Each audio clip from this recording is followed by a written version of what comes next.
आपके हाथ में ये नहीं है कि आप कैसे हारोगे, लेकिन आपके हाथ में ये है कि आप वापसी कैसे करोगे, ऑफिस से जीतने की तैयारी कैसे करोगे। Welcome back friends, welcome to our study channel move on study. तो फ्रेंड्स, अगर आप लोग रेलवे ग्रुप डी का प्रिपरेशन कर रहे हैं तो आप लोगों के लिए बहुत ही बड़ा न्यूज आ चुका है, दो कि आप लोग देख सकते हैं। आप लोग ऑलरेडी देखे होंगे 17 नवंबर 2025 से आप लोगों का रेलवे ग्रुप डी का पेपर स्टार्ट होने वाला है। तो उसी के लिए फ्रेंड्स मैं आप लोगों के सामने एक इस चैनल के माध्यम से आप लोगों के बीच में रेलवे ग्रुप डी के लिए प्लेटफॉर्म बुक का आप लोग देखे होंगे 30 क्वेश्चन सेट है, उस चीज़ को मैं डेली आप लोग के सामने इस चैनल के माध्यम से कराऊंगा। इससे पहले आप लोग देखे होंगे रेलवे एएलपी का मैं सारे क्वेश्चन को बताया था। सबसे पहले मैं इसमें आप लोग देखे होंगे ट्रेड का मैं क्वेश्चन बताया था, इलेक्ट्रीशियन का, फिर 100 क्वेश्चन सीरीज को बताया था, एनटीपीसी के भी 100 क्वेश्चन सीरीज को मैं बताया था। काफ़ी अच्छा आप लोग रिस्पॉन्स देते थे।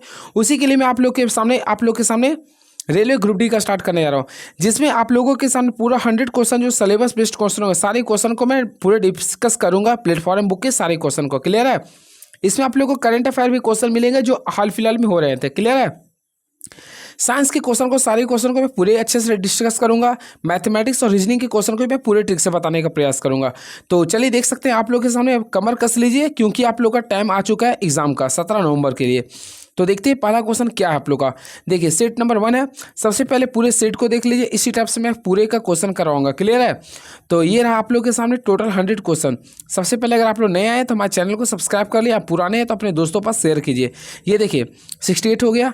पूरा 100 क्वेश्चन मैं सीरीज कराऊंगा। अगर आप लोग कर लेते हैं तो आप लोगों के लिए काफ़ी कॉन्फिडेंस बूस्टअप हो जाएगा। देखिए साथ में आंसर की भी है और हमको देखना चाहते देख लिए होंगे। सबसे पहले देखिए मैं लास्ट क्वेश्चन से स्टार्ट करता हूं ताकि आप लोग देखिए सबसे पहला क्वेश्चन करंट अफेयर का ही बता दूंगा, तो इससे आप लोगों का कॉन्फिडेंस लेवल क्या होगा, बूस्टअप हो जाएगा। तो देखते हैं क्वेश्चन क्या लिख रहा। किस देश के राष्ट्रपति, देखिए क्या लिख रहा, किस देश के राष्ट्रपति प्रोवोवो सुबियांटो गणतंत्र दिवस 2025 के मुख्य अतिथि बने। सबसे पहले फ्रेंड्स आप लोग को ये जानना पड़ेगा, गणतंत्र दिवस 2025 में भारत के जो मुख्य अतिथि थे वह राष्ट्रपति प्रोवोवो सुबियांटो थे। आप लोग को मैं बताना चाहता हूँ यह इंडोनेशिया के राष्ट्रपति थे। कहाँ के थे? इंडोनेशिया के राष्ट्रपति थे। तो राइट आंसर कीजिएगा, option number 20 the right answer. Clear है? इससे पहले मैं फ्रेंड्स आप लोगों को बताना चाहता हूँ, भारत में प्रथम गणतंत्र दिवस जो मनाया गया था 26 जनवरी 1950 को मनाया गया था।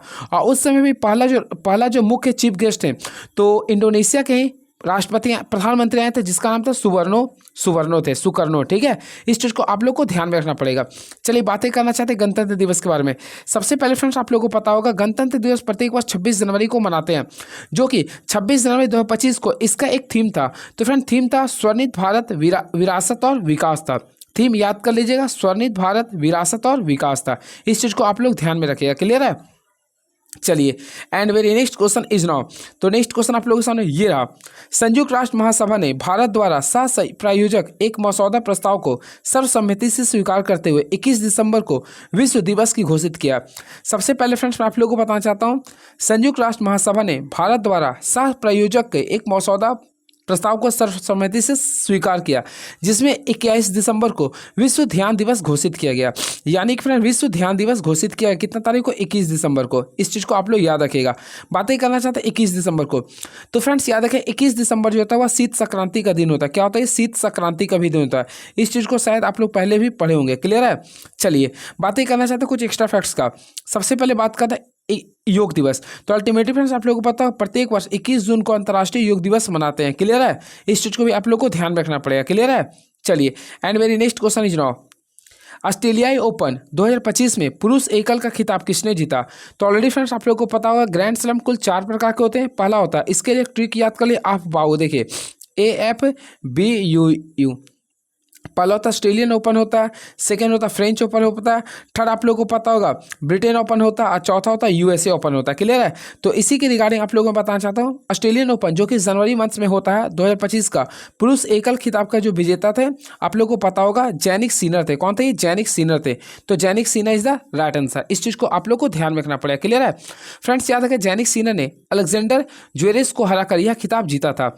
इससे पहले मैं आप लोगों को बताना चाहता हूँ जैनिक सिनर 2024 में भी जैनिक सिनर जो थे 2024 में भी ऑस्ट्रेलिया ओपन जीता था। इस चीज को भी आप लोग को ध्यान में रखना पड़ेगा। क्लियर है? बातें करना चाहते हैं महिला का, तो फ्रेंड्स आप लोग को पता होगा 2025 का ऑस्ट्रेलिया ओपन महिला एकल खिताब जो जीता था मेडिसिन क्रीज। किसने जीता था? मेडिसिन क्रीज ने। इस चीज को भी आप लोग याद रखिएगा, मेडिसिन क्रीज ने। ये आप लोग काफी अच्छे से याद करिए, क्वेश्चन पूछ सकता है। क्लियर है? चलिए and very next question is now, तो नेक्स्ट क्वेश्चन ये रहा, वर्ष 2024 में किसे साहित्य का नोबेल पुरस्कार प्रदान किया गया? तो अल्टीमेटली फ्रेंड्स आप लोगों को पता होगा, वर्ष 2024 में हांगकांग को साहित्य का नोबेल पुरस्कार प्रदान किया गया था। तो राइट आंसर है तो हांगकांग कर दीजिए, हांगकांग। तो ऑप्शन नंबर सी को क्लिक कर सकते हैं। तो option number C is the right answer. Clear है? चलिए, and very next question is now, कुछ ऑप्शन के अकॉर्डिंग अगर देखना चाहते हैं तो वैसा तो मुझे कुछ ध्यान में नहीं है, लेकिन जो भी मैं बता रहा हूँ सही बता रहा हूँ आप लोगों को। क्लियर है? चलिए, and very next question is now, आ चुके हैं मैथ्स का क्वेश्चन। देखते हैं क्या लिख रहा। कार्तीय तल में स्थित किसी बिंदु 4-5 में कोटि का मान क्या होगा? अल्टीमेटली फ्रेंड्स अगर आप लोग कोऑर्डिनेट ज्योमेट्री पढ़े होंगे तो आप लोग को पढ़े होंगे, एक भुज होता है, एक कोटि होता है। अगर कोई भी निर्देशांक लिखते हैं तो एक्स और वाई के फॉर्म में लिखते हैं। जो एक्स कोऑर्डिनेट होता है उसे बोलते हैं भुज बोलते हैं, हिंदी में भुज बोलते हैं, और इंग्लिश में बोलते हैं, आप लोग बताइए क्या बोलते हैं? वाई को बोलते हैं कोटि। क्लियर है? ऑर्डिनेट एंड एफसी का। तो फ्रेंड्स यहाँ पे कोटि पूछा है, तो कोटि क्या होगा? वाई एक्सिस वाला। तो अल्टीमेटली आप लोग यहाँ पे देखिए क्वेश्चंस में 4 और 5 लिख रहा, तो इसमें हम लोग वाई एक्सिस में क्या जा रहा है? 5 जा रहा है। क्या जा रहा है? 5। तो राइट आंसर करेंगे तो option number C is the right answer. Clear है? आई होप आप लोगों को क्लियर हुआ होगा। तो इसमें कोटि क्या आ रहा है? ऑप्शन नंबर सी को क्लिक करेंगे। वही भुज की बात करते हैं तो भुज हो जाता है आप लोग का 4 हो जाता है। क्लियर है? इस चीज़ को याद रखिएगा। और फ्रेंड्स आप लोगों को पता होगा टोटल इसमें क्वाड्रेंट जो होता है वह 4/4 होता है। पहला होता है प्लस प्लस, सेकंड होता है माइनस प्लस, थर्ड होता है माइनस माइनस, फोर्थ होता है प्लस माइनस। ये भी आप लोग को ध्यान में रखना पड़ेगा। चलिए, very next question is now, 1 से 20 तक के नंबर वाले टिकटों को थैले में डालकर अच्छी प्रकार मिलाया जाता है, फिर उनमें से एक टिकट निकाला जाता है। इसके 3 का गुणक होने की प्रायिकता क्या करें, ज्ञात करें। सबसे पहले फ्रेंड्स आप लोग 1 से लेकर 20 तक काउंटिंग करते हैं तो आप लोग को अल्टीमेटली पता होगा N number of sample space का वैल्यू कितना होगा? 20 होगा। आप लोग को बोला ये 20 के बीच में 3 के कितने गुणज है, तो हमने उसे बोले इवेंट्स लिखेंगे। तो सबसे पहले 3 का गुणज आप लोग जानते हैं, 3 हो गया, 6 हो गया, 9 हो गया, उसके बाद 12 लिखेंगे, उसके बाद 15 लिखेंगे, उसके बाद 18 लिखेंगे। क्लियर है? अब यहाँ पे नंबर ऑफ इवेंट्स देखेंगे यानी ई देखेंगे, तो टोटल अगर आप लोग देखेंगे तो 6 आ रहा होगा। क्या आ रहा है? 6। तो हम लोग यहाँ पे प्रोबेबिलिटी निकालेंगे तो N E by N S होता है, तो एन ई का वैल्यू 6 आ रहा और एन एस का वैल्यू 20 आ रहा। अगर इसको आप लोग रिड्यूस फॉर्म में करते हैं तो 3/10 लिख सकते हैं, 3/10 लिख सकते हैं। तो इसका जो राइट आंसर आ रहा है 3/10 होगा। यानी कि ऑप्शन नंबर अगर जाते हैं तो ऑप्शन नंबर सी को काफ़ी मोहब्बत से क्लिक कर सकते हैं। तो option number C is the right answer. तो ऑप्शन नंबर सी को क्लिक कर सकते हैं। Then next question is now, तो फ्रेंड नेक्स्ट क्वेश्चन आप लोग के सामने ये रहा। देखिए, यदि cot a इक्वल टू 5/12 है तो फ्रेंड्स आप लोग को इसका वैल्यू निकालना। मैं आप लोग को बताना चाहता हूँ, जब भी इस टाइप्स का क्वेश्चन आता है तो आप लोग ट्रिपलेट याद कीजिएगा। सबसे पहले अल्टीमेटली आप लोग को पता है 5 12 ट्रिपलेट एक बनाता है, 5 12 13। तो हम लोग इसके अकॉर्डिंग चलेंगे। सबसे पहले आप लोगों को मैं बताते हैं एंगल शो कीजिए। ए हो गया, या मान लेते हैं बी हो गया, आप लोग का ये सी हो गया। अब इसके अकॉर्डिंग ए के अकॉर्डिंग चलते हैं। क्लियर है? तो tan थीटा इक्वल टू आप लोग जानते होंगे क्या होता है। tan थीटा इक्वल टू आप लोग जानते होंगे बेस बाय परपेंडिकुलर होता है। तो बेस का वैल्यू देख रहे हैं आप लोग का 5 दे रहा, और फ्रेंड्स परपेंडिकुलर देखना चाहते हैं 12 दे रहा। क्लियर है? तो इसके रिगार्डिंग आप लोग देखिएगा इसका हाइपोटेनस कितना आ गया? 13 आ गया। ठीक है? आप लोगों को क्या करना, इसके फॉर्म के अकॉर्डिंग सॉल्व करना। सबसे पहले सेक ए निकालना। तो सेक थीटा का फॉर्मूला क्या होता है? हाइपोटेनस बाय बेस होता है। तो हाइपोटेनस का वैल्यू 13 है और बेस का वैल्यू कितना है? 5 है। तो ये कर देंगे माइनस कॉसेक ए। तो कॉसेक ए बराबर क्या लिखेंगे? Hypotenuse by perpendicular. तो परपेंडिकुलर का वैल्यू 12 हो गया। यहाँ तक तो समझ आ गया होगा। नेक्स्ट सेकेंड में सेम आप लोग का स्टेप करना था, 13/5 कर देंगे। क्लियर है? प्लस यहाँ भी करेंगे तो 13/12 लिख देंगे। यहाँ तक तो आप लोग को पूरा का पूरा क्लियर हुआ होगा। अब हम क्या करते हैं, दोनों पे एक साथ हम ले लेते हैं ये। अब माइनस क्या बोल रहा है? √7/17 7 लिख रहा, यानी √17/7 लिख रहा।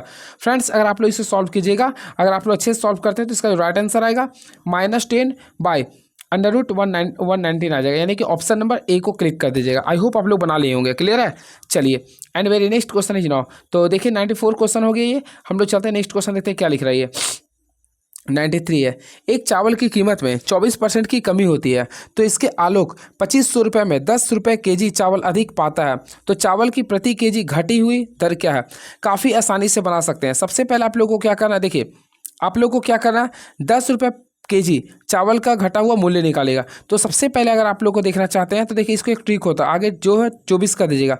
24 में से आप लोग क्या कीजिएगा, 100 में से 24 को घटा दीजिए। तो अल्टीमेटली अगर आप लोग 100 में से 24 को घटाएगा तो फ्रेंड्स अगर आप लोग देखिएगा तो 76 आ जाएगा। क्लियर है? अब यहाँ पे लिखिए टोटल रुपीज़ कितना था, 2500 था। अब यहाँ पे कितना केजी था, 10 था। इसको आप लोग सॉल्व करने का प्रयास करें। 0 0 कैंसिल हो गया। क्लियर है? और भी अगर कैंसिल करते हैं होता है क्या, नहीं हो रहा। तो यहाँ पे क्या कहिए 24 नहीं आ रहा था, यहाँ पे 12 लिख देंगे। यहाँ पे क्या आ रहा 38 आ रहा। इस टाइप से नहीं यार। आप लोग यहाँ पे देखिए प्रति केजी घटी हुई दर पूछा, तो घटी हुई दर बोलेगा तो 24 तो रहने देंगे, क्लियर है। इसको शुरू में हम लोग 100 ही रहने देंगे। अब क्या करेंगे, 2500 था, अब कितना रुपये था, 10 केजी पर था ये। अब सॉल्व करें, 0 0, ये 0 0 कैंसिल हो गया, क्लियर है। अब देखिए 5 का पहाड़ा में 25 5 बार में आता, 5 का पहाड़ा में 10 2 बार में आता, और 2 का पहाड़ा में 24 12 बार में आता। अब यहाँ पे देखिए 12 को हम लोग 5 से गुना करेंगे तो 12 पचे क्या होता है, 60 रुपये था। तो इसका राइट आंसर होगा 60 रुपीज़। क्या हो गया फ्रेंड्स, 60 रुपीज़ हो गया, क्लियर है। तो राइट आंसर करेंगे 60 रुपीज़ हो गया। तो इसका राइट आंसर हो गया ऑप्शन नंबर डी को क्लिक करेंगे। आई होप आप लोग को मजा आ गया होगा। कुछ नहीं करना था, देखिए 24% कमी था तो 24 कर देंगे, क्लियर है।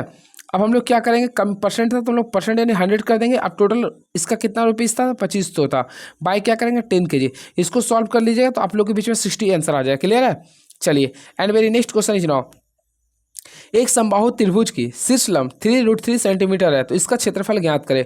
कुछ नहीं करना फ्रेंड्स, आप लोग को अल्टीमेटली पता है एक समबाहु त्रिभुज का सबसे पहले आप लोग को क्या करना है, एक इक्विलेटरल ट्रायंगल को ड्रॉ करना है, ए बी सी। आई होप पढ़े होंगे, तो तीनों साइड से इक्वल होता है। अब देखिए इसका शीर्ष लंब यानी मान लीजिए ए डी आपको इसका शीर्ष लंब है, ठीक है। तो आप लोग पढ़े होंगे इसका शीर्ष लंब का जो फार्मूला होता है, तो फ्रेंड्स ये आप लोगों को पता हो √3/2 होता है, √3/2 ए होता है, यानी ए यानी साइड हो गया। अब इसका वैल्यू 3√3 दिया तो 3√3 लिख देंगे, ये √3 कैंसिल कर देंगे तो अल्टीमेटली देखिए ए का वैल्यू क्या, 3 2 क्या आ गया 6 आ गया। तो ए का वैल्यू तो 6 सेंटीमीटर आ गया, लेकिन हम लोग को क्या निकालना है, इसका एरिया निकालना। तो फ्रेंड्स आप लोग को पता हो समबाहु त्रिभुज का क्षेत्रफल क्या होता है, √3/4 ए स्क्वायर। हम लोग क्या करेंगे √3/4 कर दें। अब ए, तो ए का वैल्यू 6 था तो इसको क्या करें, डबल टाइम्स मल्टीप्लाई करेंगे। अब देखिए 4 6 छक 36 होता है, 4 का पहाड़ा में 36 आता 9 बार में, तो इसको सॉल्व किया तो 9√3 आएगा। क्या आएगा, 9√3 centimetre square is the right answer. तो फ्रेंड राइट आंसर आएगा 9√3 सेंटीमीटर स्क्वायर होगा। तो ऑप्शन के अकॉर्डिंग चलेगा तो ऑप्शन नंबर ए को क्लिक कर दीजिए, तो option number A is the right answer. चलिए and very next question is now, एक वस्तु 550 रुपये अंकित है, एक वस्तु पर 550 रुपये अंकित है, यदि इसे 40% का छूट पर बेचा जाता है तो विक्रय मूल्य इसके क्रय मूल्य से 10% अधिक हो जाता है, तो क्रय मूल्य ज्ञात करना है। फ्रेंड्स इसके लिए भी मैं आप लोग के सामने एक फार्मूला बताता हूँ, इसको अप्लाई कीजिए बन जाएगा। सबसे पहले आप लोग क्या कीजिए, देखिए MP/CP कर लीजिए। MP/CP इक्वल टू होता है, देखिए 100 कर दीजिएगा। यहाँ पे देखिए 100 माइनस यहाँ पे डिस्काउंट कर दीजिएगा, और यहाँ पे क्या होता है 100 प्लस प्रॉफिट होता है, ये जो भी दिया रहेगा, ठीक है। अब देखते हैं यहाँ पे क्वेश्चन को पुट करते हैं। सबसे लिख रहा है एक वस्तु पर 550 रुपये अंकित है, यानी MP का वैल्यू 550 लिख दिए।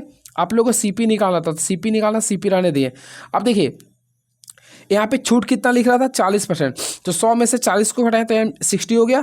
अब देखिए 10% अधिक कर रहा, तो हम लोग क्या करें, 100 में 10 को जोड़ें तो 110 आ गया, क्लियर है। अब देखिए 110 का पाला में 550 5 बार में आता है। अब आप लोग कर लीजिए CP का वैल्यू 60 को 5 से गुना करें तो कितना आएगा, 300 आएगा।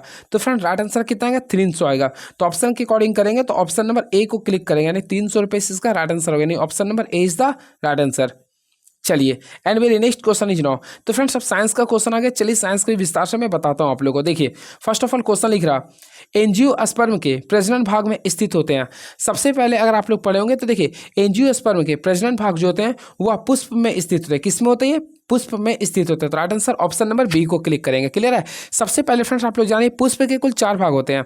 देखिए आप लोग को याद किए भी होंगे, आप लोग क्लास 10 को अच्छे से पढ़े होंगे। तो देखिए पुष्प के कुल 4 भाग होते हैं। फर्स्ट ऑफ ऑल एक होते हैं बाह्य दलपुंज, बाह्य दलपुंज होते हैं। सेकेंड होते हैं दलपुंज होते हैं। थर्ड जो होते हैं पुमंग होते हैं। चौथा जो होते हैं जायांज कहलाता है। क्या कहलाता है, जायांज कहलाते हैं। अब पुष्पों के जो अध्ययन होता है उसे बोलते हैं एंथोलॉजी। क्या बोलते हैं, एंथोलॉजी। और फ्रेंड्स आप लोगों को मैं बताना चाहता हूँ एंजियोस्पर्म में, एंजियोस्पर्म को फूलों के पौधे के रूप में भी जाना जाता है। यानी एंजियोस्पर्म जो है ना, इसे फूलों के पौधा के रूप में भी हम लोग जानते हैं, क्लियर। इस चीज़ को भी आप लोग को ध्यान रखना पड़ेगा। चलिए अब नेक्स्ट क्वेश्चन देखते हैं क्या लिख रही है। एक अनुचुंबकीय पदार्थ कब प्रतिचुंबकीय पदार्थ बन जाता है। सबसे पहले फ्रेंड्स आप लोगों को पता होगा, देखिए आप लोग चुंबक के बारे में पढ़े होंगे, क्लास 12 का कंसेप्ट है। तो चुंबक को लोग क्या बोलते हैं, मैग्नेट बोलते हैं। तो मैग्नेट के कुल 3 टाइप्स होते हैं। सबसे पहले होते हैं देखिए डाई, एक होता है पारा होता है, एक होता है फेरो होता है। इस चीज़ को आप लोग याद रखें, डाई पारा एंड फेरो होता है, क्लियर है। जो सबसे स्ट्रॉन्गेस्ट जो होता है, यानी जिसमें सबसे स्ट्रॉन्ग अट्रैक्शन होता है उसे बोलते हैं फेरो बोलते हैं। जिसमें वीक होता है उसे बोलते हैं डाई बोलते हैं, क्लियर है।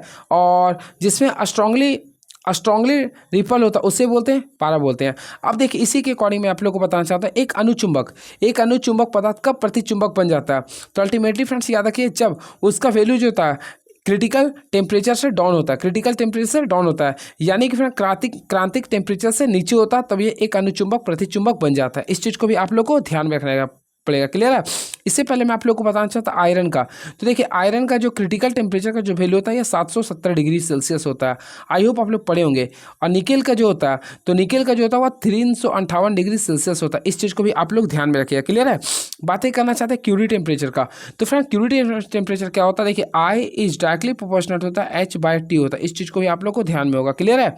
चलिए and very next question is now, copper sulphate विलयन की जिंक धातु के साथ अभिक्रिया के फलस्वरूप इनमें से कौन सा जलीय विलयन बनाता है। सबसे पहले आप लोगों को मैं बताना चाहता हूँ कॉपर सल्फेट के विलयन लिख रहा है, तो कॉपर सल्फेट के विलयन को लिखिएगा CuSO4 वो लिखेंगे। क्लियर है। अब इसके साथ किसका अभिक्रिया करना, जिंक का।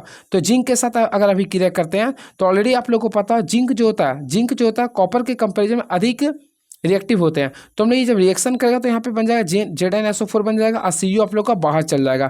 तो ये आप लोग के सामने अभिक्रिया होगा। क्लियर है। और फ्रेंड्स यहाँ पे बोला कॉपर सल्फेट की विलयन जिंक धातु के साथ अभिक्रिया के फलस्वरूप कौन सा जलीय विलयन बनाता है। तो यहाँ पे अगर आप लोग देखिएगा तो ये आप लोग का जिंक सल्फेट बना रहा है। क्या बना रहा है, जिंक सल्फेट। तो अगर ऑप्शन के अकॉर्डिंग देखें तो जिंक सल्फेट होगा, यानी ऑप्शन नंबर देखिए तो ऑप्शन नंबर डी को काफी मोहब्बत से क्लिक कर सकते हैं। तो राइट आंसर होगा ऑप्शन नंबर डी होगा। और फ्रेंड ये जो रिएक्शन आप लोग जो देख रहे हैं ये आप लोग का विस्थापन अभिक्रिया था। क्या था ये, विस्थापन अभिक्रिया था। क्लियर है। चलिए यानी अधिक अभिक्रियाशील वाले पदार्थ कम अभिक्रियाशील वाले पदार्थों को हटाकर उसका स्थान को ग्रहण कर लेते हैं। और सबसे अधिक अभिक्रियाशील जो पदार्थ होता है वो याद रखिए पोटेशियम होता है। क्या होता है, पोटेशियम। पोटेशियम के बाद अगर देखा तो सोडियम होता है, सोडियम के बाद होता है कैल्शियम और कैल्शियम के बाद होता है मैग्नीशियम। इस चीज़ को भी याद रखिएगा। और ये तीनों पोटेशियम सोडियम कैल्शियम ये आप लोग का तीनों ठंडे जल से रिएक्शन कर लेता है, लेकिन मैग्नीशियम जो होता है ये गर्म जल से रिएक्शन करता है। ये सब सारी चीज़ों को आप लोग पढ़े होंगे। चलिए and very next question is now, तो फ्रेंड नेक्स्ट क्वेश्चन देखते हैं क्या लिख रही है। प्रत्येक 20 ओम के दो प्रतिरोध समांतर क्रम में संयोजित है। इसके बाद इस संयोजन को 20 वाट के तीसरे प्रतिरोध और 3 वोल्ट के बैटरी के साथ श्रेणी क्रम में संयोजित किया जाता है। तो बैटरी द्वारा आपूर्तित की गई शक्ति ज्ञात करना। फ्रेंड्स अगर आप लोग यहाँ पे देखिए तो आप लोग को P निकालना है। तो हम लोग जानना चाहते हैं P का फॉर्मूला क्या होता है। अल्टीमेटली आप लोग पढ़ेंगे P का फॉर्मूला होता है W/T होता है। अब W बराबर पढ़े होंगे I² RT होता है। क्या होता है, I² RT होता है, I² RT होता है। यहाँ पे ऑलरेडी आप लोग का T दिया हुआ है, T कैंसिल हो गया। तो इसके अकॉर्डिंग देखिएगा तो I² R बच गया। क्या बच गया, I² R बच गया। अब देखिए यहाँ पे हम लोग देखना चाहेंगे क्या चीज़ का वैल्यू दिया। तो फ्रेंड्स अगर आप लोग देखिए सबसे पहले R का वैल्यू दिया 20 ओम दिया। क्लियर है। अब देखिए यहाँ पे आप लोग के सामने P का भी वैल्यू दिया है 20 ओम दिया ना। इसमें हम लोग क्या करेंगे, देखिए थोड़ा सा समझने का प्रयास कीजिए, थोड़ा सा कॉम्प्लिकेटेड क्वेश्चन है फिर भी मैं बताऊंगा। प्रत्येक 20 ओम के दो प्रतिरोध समांतर क्रम में जुड़े हुए हैं। होपफुली फ्रेंड्स आप लोगों को पता होगा जब भी समांतर क्रम में जुड़े होते हैं तो हम लोग क्या कहते हैं, यानी कि इक्विवेलेंट रेजिस्टेंस निकालने के लिए फार्मूला होता है। देखिए आप लोग को पढ़े होंगे R1 × R2 कीजिएगा बाय क्या करेंगे R1 + R2। ये फार्मूला आप लोग बेस्ट कर सकते हैं। अब देखिए यहाँ पे क्या है 20, तो 20 को 20 से मल्टीप्लाई करेंगे, फिर 20 + 20 क्या होगा 40। अब सॉल्व कीजिए ना, 20 का पालन 40 दो बार में आता है, 2 का पालन में 20 कितना बार में आता है 10 बार में। यहाँ पे कितना आ रहा है, रुकिए यहाँ पे टोटल सॉल्व कीजिए ना, 20 यहाँ पे 20 40 हो गया ना। हाँ तो ये तो आप लोग, हाँ तो यहाँ पे अगर टोटल देखिएगा तो यहाँ पे 20 2 यानी कि टोटल यहाँ पे कितना आ रहा फ्रेंड, देखिए 20 2 बार में आ रहा है फिर 2, यानी यहाँ पे टोटल किए तो कितना है 10 ओम आ रहा है। क्या आ रहा फ्रेंड, 10 ओम आ रहा। लेकिन आप लोगों को क्या करना है, इसके साथ एक और एम को जोड़ना। देखिए प्रत्येक 20 ओम के दो प्रतिरोध समांतर क्रम में जोड़े हैं। इसके बाद इस संयोजन को 20 वाट के तीसरे प्रतिरोध और 3 वोल्ट की बैटरी के साथ श्रेणी क्रम में जोड़ा है। यहाँ पे देखिएगा ना तो श्रेणी क्रम में जोड़े, तो हम लोग क्या करेंगे टोटल इक्विवेलेंट निकालने के लिए क्या करेंगे R1 × R2 करेंगे, क्योंकि दोनों को सबसे पहली बात हम लोग क्या करें, दोनों को हम लोग श्रेणी क्रम में जोड़े। तो दोनों को सबसे पहले श्रेणी क्रम में कर दें। अब इसके बाद क्या करें, इसको समांतर क्रम में था, अब श्रेणी क्रम में कर दिए और हम लोग इसी के अकॉर्डिंग फार्मूला यूज करेंगे। तो देखिए R × R कर देंगे। अब यहाँ पे 20 20 40 हो गया, प्लस यहाँ पे क्या करेंगे 20 कर देंगे। तो इसके रिगार्डिंग सॉल्व किया तो टोटल आप लोग का जो वैल्यू आएगा 30 ओम आएगा। क्या आ गया, 30 ओम आ गया, यानी रेजिस्टेंस इक्विवेलेंट आ गया 30 ओम आ गया। क्या फ्रेंड 30 ओम आ गया। आप लोग को P निकालना था, तो P का फॉर्मूला आप लोग को ऑलरेडी पता होगा, जस्ट में बताया था V² R इक्विवेलेंट ले सकते हैं। तो V का वैल्यू देखिए 3 था, तो 3 × 3 कर देंगे और R का वैल्यू क्या था आप लोगों के सामने 30 था। तो इसके रिगार्डिंग आप लोग कीजिएगा तो ये 10 बार में कट जाता है, यानी 1/3/10 आ गया। तो पॉइंट्स में लगे तो 0.30 वाट आ जाएगा, 0.30 वाट आ जाएगा, यानी ऑप्शन नंबर डी को क्लिक कर देंगे। तो option number D is the right answer. चलिए and very next question is now, तो फ्रेंड नेक्स्ट क्वेश्चन देखते हैं क्या लिख रहा है ये। तो नेक्स्ट क्वेश्चन देखिए क्या लिख रहा है। एक आयताकार कुंडली एक समान चुंबकीय क्षेत्र में घूम रहा है। चुंबकीय क्षेत्र की दिशा कुंडली के तल के लंबवत है। यदि चुंबकीय क्षेत्र में गतिमान कुंडली की गति कम हो जाती है तो फ्रेंड्स अगर आप लोग पढ़े होंगे क्लास 10 तो उसमें लिखा एक आयताकार कुंडली एक समान चुंबकीय क्षेत्र में घूम रही है। चुंबकीय क्षेत्र की दिशा कुंडली के तल के लंबवत है। यदि चुंबकीय क्षेत्र में गतिमान कुंडली की गति कम हो जाती है तो हमेशा याद रखना है प्रेरित विभवांतर भी क्या होगा, घटेगा। क्या होगा, ये घटेगा। तो ऑप्शन नंबर क्या करेंगे, सी को क्लिक करेंगे। ये आप लोग का फैराडे के नियम्स के अकॉर्डिंग है जो आप लोग पढ़े होंगे। क्लियर है, तो ऑप्शन नंबर सी को क्लिक कर देंगे।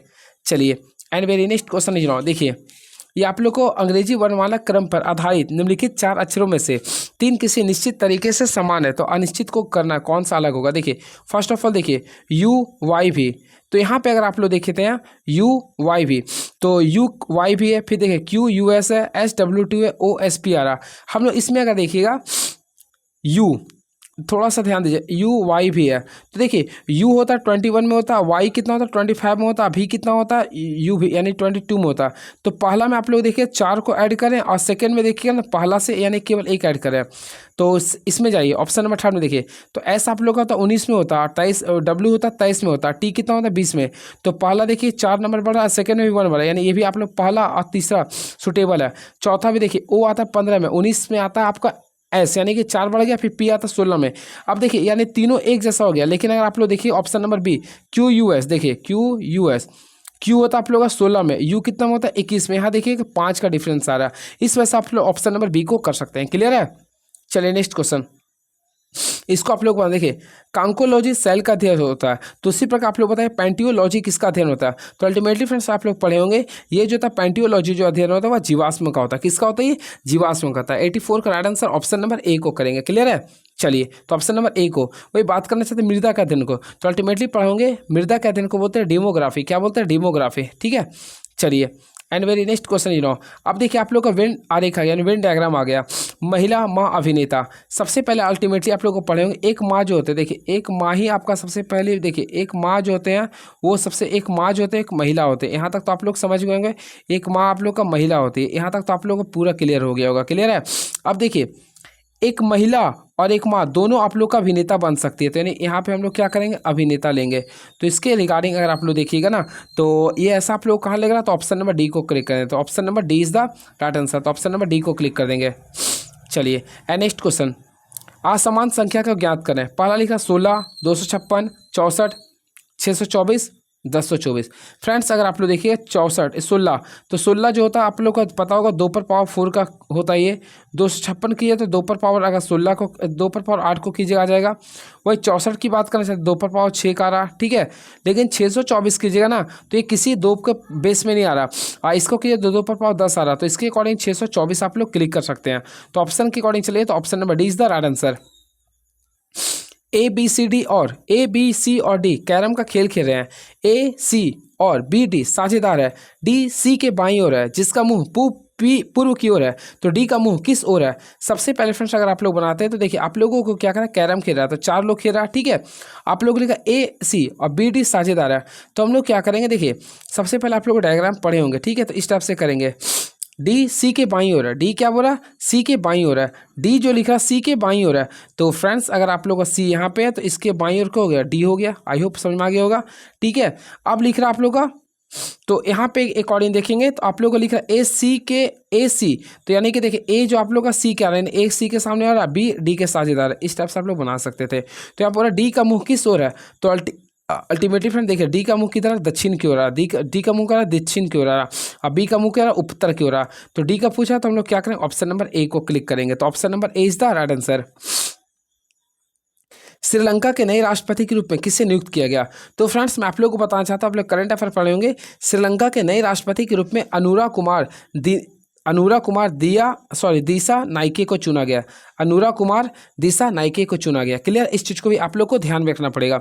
वही फ्रेंड्स बात करना चाहते हैं डॉक्टर हरिनी अमर सूर्या, तो डॉक्टर हरिनी अमर सूर्या जो ना वह श्रीलंका के पीएम बन गए। कहाँ के बने, श्रीलंका के वो प्रधानमंत्री बने। क्लियर, इस चीज़ को आप लोग को ध्यान में रखना पड़ेगा।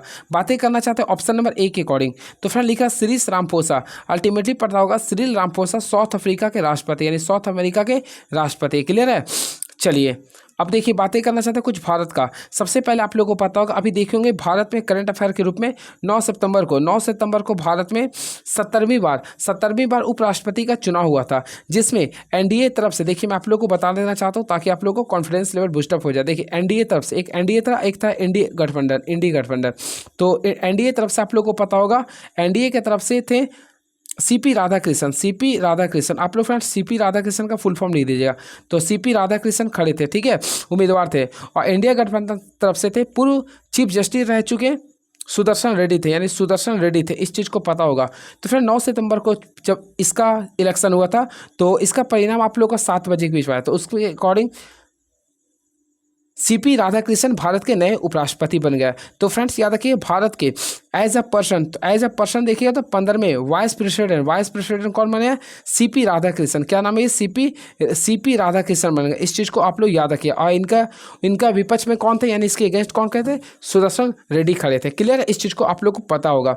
और फ्रेंड इससे पहले आप लोग को पता होगा जगदीप धनखड़ थे, भारत के पूर्व राष्ट्रपति थे, कि जिन्होंने अपने पद से इस्तीफा दे दिए थे। क्लियर? इस चीज़ को भी आप लोग को पता होगा। अब फ्रेंड्स मैं आप लोग को बताना चाहता हूँ, आप लोगों को पता उपराष्ट्रपति का जो चुनाव होता है अल्टीमेटली आप लोग देखे भी होंगे। तो उपराष्ट्रपति के चुनाव में आप लोगों को बताना चाहता हूँ सदन के दोनों सदस्य, यानी कि देखिए राज्यसभा के और लोकसभा के टोटल सदस्य केवल वोट करते हैं। जिसमें आप लोगों को पता राज्यसभा के टोटल सदस्य जो थे आप लोग को पढ़ा होंगे 245, यानी कि 233 + 12, और लोकसभा का टोटल कितना 543 एंग्लो छोड़कर, ये टोटल यानी कि टोटल 788 सदस्य वोट किए थे। इस चीज़ को भी आप लोग को पता होगा। चलिए नेक्स्ट क्वेश्चन, भारत सरकार के पर्यावरण और वन मंत्रालय के तहत एक वैधानिक स्वायत्त निकाय राष्ट्रीय जैव विविधता प्राधिकरण की स्थापना किस वर्ष हुई थी? तो फ्रेंड्स 79 का अगर आप लोग जानना चाहते हैं तो इसकी स्थापना हुआ था 2003 में हुआ था। कब हुआ था? 2003 में। तो ऑप्शन नंबर हम लोग क्या करेंगे? डी को क्लिक करेंगे। तो option number D is the right answer. Clear है? चलिए and very next question is now. तो लिख रहा निम्नलिखित में कौन सा स्थलीय ग्रह की पहचान करे? सबसे पहले फ्रेंड्स मैं आप लोग को बताना चाहता हूँ, देखिए एक होता स्थलीय ग्रह, एक होता है देखिए जो आंतरिक ग्रह होता है, एक होता आंतरिक ग्रह, ठीक है, और एक होता आप लोग का ऑटर ग्रह। सबसे पहले आप लोग को बताना चाहिए, इसका ट्रिक याद कर लीजिए, एम भैम जेसन। देखिए एम भैम, बोलिए एम भैम जेसन, एम भैम जेसन याद कर लीजिए, एम भैम जेसन। अब देखिए इसको मैं आप लोग को बताना चाहता हूँ।